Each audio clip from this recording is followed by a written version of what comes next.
नशा छाएगा। चाहे कुछ भी हो लेकिन मजा आएगा, चाहे कुछ भी हो लेकिन मजा आएगा।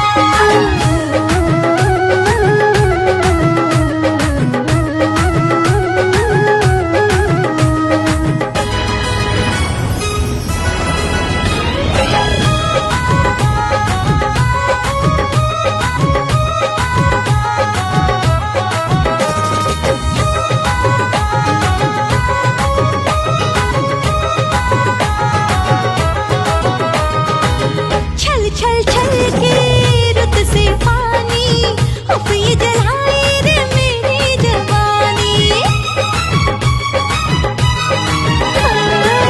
छल छल छल के रुत से पानी, उफ ये जलाए रे मेरी जवानी। आँखों से आँखें, सांसों से सांसें, जानू न क्यों मिलने लगी। कैसे चली ये ठंडी हवा पे बंद कली खिलने लगी।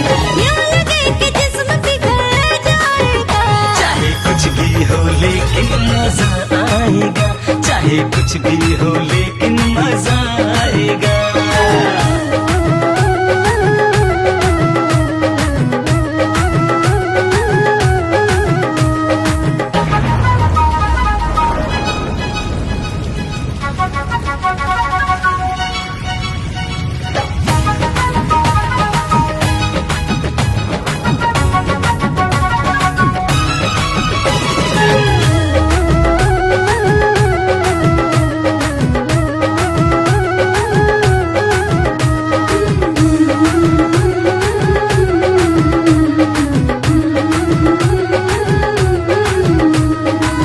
होठों से छलके पैमाने, जैसे शराब की घूंट हो।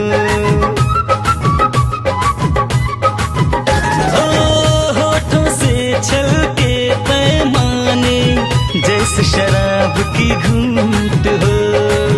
जालिम ने ऐसे देखा कि जैसे हद से गुजरने की छूट हो।